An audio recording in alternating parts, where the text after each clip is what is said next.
ലോക്സഭാ തെരഞ്ഞെടുപ്പിന്റെ പ്രചാരണം അവസാനിക്കാനിരിക്കെ ഹരിയാനയിലും പഞ്ചാബിലും വലിയ ആവേശത്തിലാണ് കോൺഗ്രസ്. പാർട്ടി 80-ലധികം സീറ്റുകൾ നേടുമെന്ന് ഉറപ്പാണെന്ന് പാർട്ടി നേതാക്കൾ തന്നെ അവകാശപ്പെടുന്നു. 2014-ൽ 44ഉം 2019-ൽ 52 സീറ്റുകളും.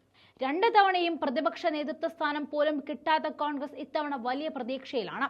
80-നും 100-നും ഇടയ്ക്കുള്ള സീറ്റ് കിട്ടും എന്നാണ് കോൺഗ്രസിന്റെ പ്രതീക്ഷ. കേരളത്തിലും കർണാടകയിലും തെലങ്കാനയിലും തമിഴ്നാട്ടിലുമായി 50 സീറ്റുകളാണ് പാർട്ടി കണക്ക് കൂട്ടുന്നത്. ഹരിയാനയിൽ നിന്നും കിട്ടുന്ന സൂചനകൾ അനുകൂലമാണെന്നും 6-7 സീറ്റുകൾ പാർട്ടി നേടുമെന്നും നേതാക്കൾ അവകാശപ്പെടുന്നു. കഴിഞ്ഞ തവണ 9 സീറ്റുകൾ നേടിയ പഞ്ചാബിലും AAPയേക്കാൾ കൂടുതൽ സീറ്റ് കോൺഗ്രസിനായിരിക്കും എന്നാണ് പാർട്ടി കണക്ക് കൂട്ടുന്നത്. രാജസ്ഥാൻ, ബീഹാർ, ദില്ലി, UP, മഹാരാഷ്ട്ര എന്നിവിടങ്ങളിലും കോൺഗ്രസ് നേട്ടം പ്രതീക്ഷിക്കുകയാണ്.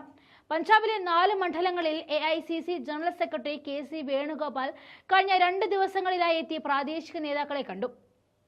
തുടക്കത്തിൽ അയോധ്യ ഉണ്ടാക്കിയ BJP ആനുകൂല്യ അന്തരീക്ഷം മറികടന്നാണ് കോൺഗ്രസ് പ്രചാരണത്തിലേക്ക് തിരിച്ചെത്തിയത്. ആദായ നികുതി വകുപ്പ് അക്കൗണ്ട് മരവിപ്പിച്ചത് ഉൾപ്പെടെയുള്ള വെല്ലുവിളി നേരിട്ടെന്നും നേതാക്കൾ ചൂണ്ടിക്കാണിക്കുന്നു. പ്രചാരണത്തിന്റെ അജണ്ട BJPക്ക് വിട്ടു നൽകാതിരിക്കാൻ കഴിഞ്ഞു എന്ന കോൺഗ്രസ് വിലയിരുത്തൽ വിദഗ്ധരും പങ്കുവയ്ക്കുകയാണ്.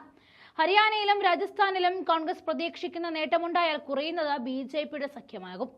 എന്തായാലും 2 മാസം മുൻപ് പലരും എഴുതിത്തള്ളിയ പാർട്ടി ഇന്ന് സാധ്യത ചർച്ചകളിലെങ്കിലും സജീവമായി നിൽക്കുന്നതിന്റെ ആവേശത്തിലാണ് കോൺഗ്രസ് നേതൃത്വം.